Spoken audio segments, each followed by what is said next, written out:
You've probably heard the word holy before, or at least sang it in a church song once or twice. And for most people, this idea is really just connected to being a morally good person. So God is holy because he's morally perfect. Yeah, that is part of it. But in the Bible, the idea of holiness is even bigger and more rich. What it's really describing is how God is the creative force behind the whole universe. He's the one and only being with the power to make a world full of such beauty and life. And so all these abilities, they make God utterly unique, which is the meaning of the word holy. So a helpful way to think about God's holiness is by using the sun as a metaphor. The sun is unique, at least within our solar system, and it's really powerful. It's the source of all this beautiful life on our planet. And so you could say that the sun is holy. And you can actually take this metaphor even further in that the whole area around the sun is also holy. Yeah, because the closer you get to the sun, the more intense it gets. Yeah, exactly. So that very power and goodness that generates all this life is also dangerous. I mean, the sun, if you get too close, will annihilate you. And in the same way, there's this paradox at the heart of God's own holiness, because if you're impure, his presence is dangerous to you. And not because it's bad, but because it's so good.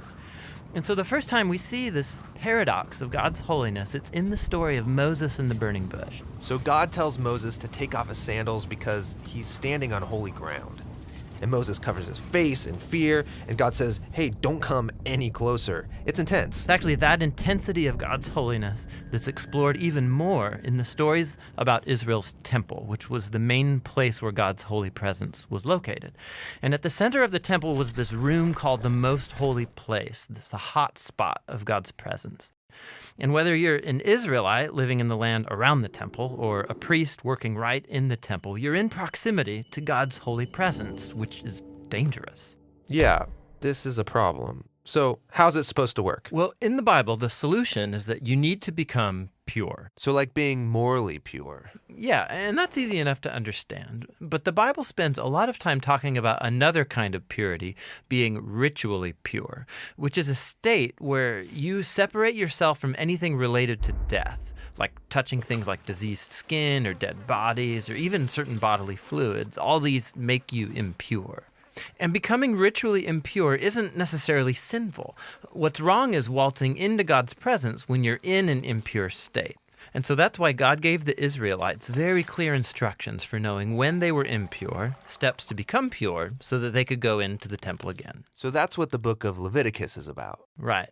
But it doesn't stop there. This idea keeps developing. So later in the scriptures, we find this really interesting story by a prophet named Isaiah. And he has this crazy vision where he's in the temple and he's right in God's presence. He's totally terrified. Yeah, he knows the rules. He shouldn't even be in there. And he's worried about being destroyed. And then this crazy creature called a seraphim. Yeah, that is a crazy creature. Totally. So it flies over with a hot coal, and then it sears Isaiah's lips with the coal and says something really weird. Your guilt is taken away, and your sin is atoned for. So this burning coal somehow makes Isaiah pure. Yeah, it's remarkable because normally if you touch something impure, it transfers its impurity to you. But now here's this new idea where you have this coal, this very holy and pure object, and it touches Isaiah, and it transfers its purity to him. Isaiah is not destroyed by God's holiness. He's transformed by it. I mean, the implications of this are just huge. But there's one more development. This time from another prophet, Ezekiel.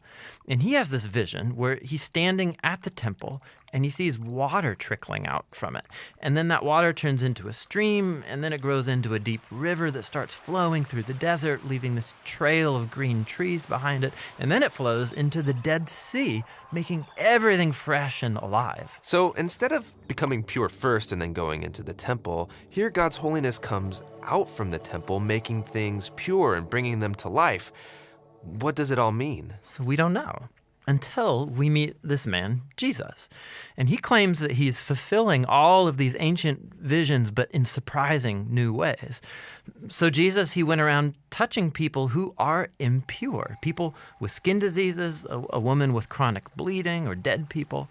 And when he touches them, their impurity should transfer over to Jesus, but instead, Jesus' purity transfers to them and actually heals their bodies. Jesus is like that holy coal in Isaiah's vision. Right. And Jesus claimed that he was the human embodiment of God's own holiness, and that he and his followers were now God's temple, so that through them, God's holy presence would go out into the world and bring life and healing and hope. And so this is why Jesus described his followers as having streams of living water flowing out of them. So this is our part of the story where we find ourselves now, but where's this all heading? So the last pages of the Bible end with a final vision about God's holiness. And this time it's by a guy named John. And in his vision, we see the whole world made completely new. The entire earth has become God's temple. And Ezekiel's river is there, flowing out of God's presence, immersing all of creation, removing all impurity, and bringing everything back to life.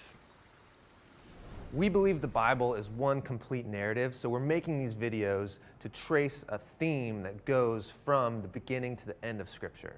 We're also making videos for every book of the Bible to help you understand its literary design and main themes. We're a nonprofit and we need your help to make more videos. We're always making our next video, and you can help us make that happen by going to jointhebibleproject.com.